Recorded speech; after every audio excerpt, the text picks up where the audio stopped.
आज हम बात करेंगे सॉफ्टवेयर डेवलपमेंट में सबसे अंडररेटेड प्रैक्टिस का, वो है unit testing. Most of the developers unit testing करते ही नहीं है यार।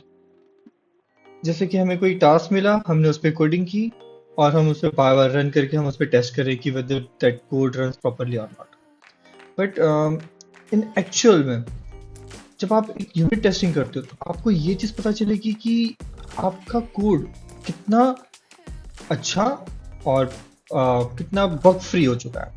तो आज हम उसी पे वर्क करेंगे। आज हम सीखेंगे कि यूनिट टेस्टिंग कैसे की जाती है, और वो हम करेंगे कॉटलिन एंड्रॉयड में। तो शुरू करें। तो मैंने एक प्रोजेक्ट क्रिएट कर लिया है। सिंस हम यूनिट टेस्टिंग के बारे में सीखने जा रहे हैं तो मैं इसमें ज़्यादा कुछ यूआई पे वर्क नहीं करूँगा। तो अगर हम देखें हमारे पैकेज में, यहाँ पर हमें दो टाइप के यूनिट टेस्ट दिखेंगे, एक है एंड्रॉयड टेस्ट, एक है टेस्ट। सो ये टेस्ट क्या होता है? This is nothing but a simple unit test, जिसके लिए हमें कोई भी एंड्रॉयड एमुलेटर या एंड्रॉयड एनवायरनमेंट की जरूरत नहीं होती। तो ये आपके नॉर्मली डेस्कटॉप या पीसी पे भी रन हो जाएंगे। और दूसरी टेस्टिंग है विच इज एंड्रॉयड स्पेसिफिक, जिसके लिए आपको एमुलेटर या फिर डिवाइस की जरूरत होगी। इसलिए हम उसको इंस्ट्रूमेंट टेस्ट भी कहते हैं, because we need a one instrument. तो हमारे पास दो टाइप के हैं, हम ये दोनों देखेंगे। अगर हम सबसे पहले एक एग्जांपल यूनिट टेस्ट पे जाए जो हमें यहाँ पर दी हुई है, आप देखेंगे एक फंक्शन है जो चेक करता है कि इस एडिशन इज करेक्ट और नॉट। और अगर हम इसे सिंपली रन करें तो हमें कुछ आउटपुट ऐसा मिलता है। हमारा टेस्ट रन हो चुका है और हमें टेस्ट का रिजल्ट भी पास पे मिला है। और जैसे कि आप देखेंगे, इसको रन करने के लिए हमें ना तो कोई एमुलेटर और ना ही कोई डिवाइस की जरूरत पड़ी, इसलिए ये हमारा एक नॉर्मल यूनिट टेस्ट है।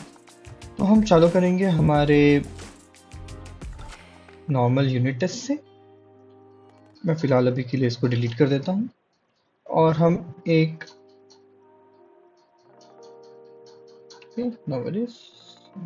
क्रेडिट इश्यू,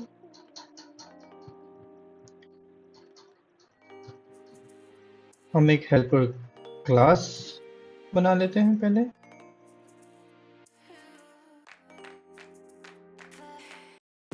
हम एक फंक्शन क्रिएट करेंगे स्पेलिंग, और फिर मैं एक सिंपल सा लॉजिक लिख देता हूँ उसके लिए क्या हो सकता है। तो हमारा फंक्शन रेडी है।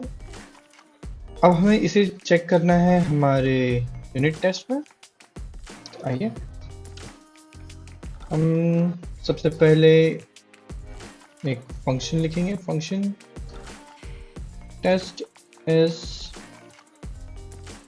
पैरेंट्रॉन, और हम इसको एनोटेट कर देंगे @टेस्ट से। हम टेस्ट के लिए तीन रूल को फॉलो करते हैं। पहला है arrange, second act, and third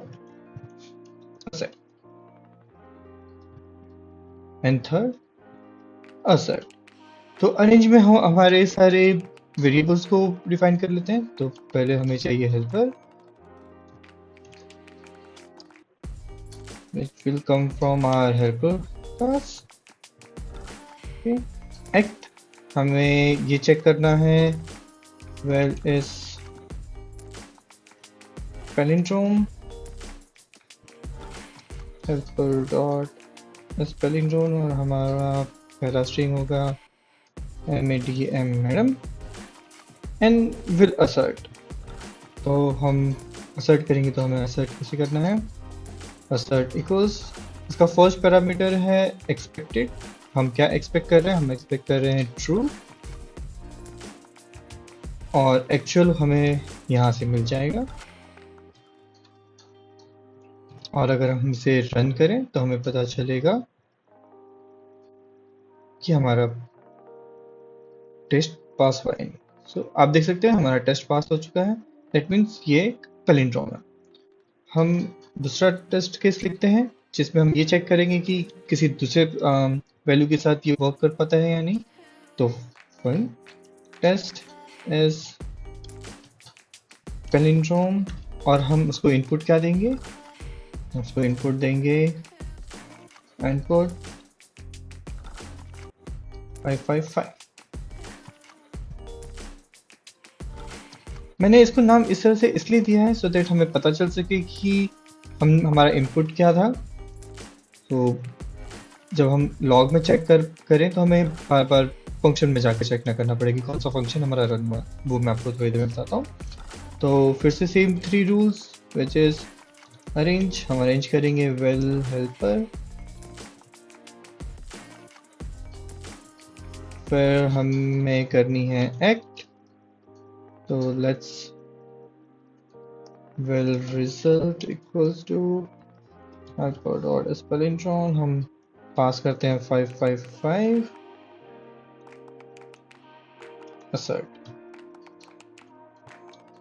assert equals this should be true and result। हमने यहाँ पे एनोटेशन नहीं दिया, इसको एनोटेशन देना है टेस्ट।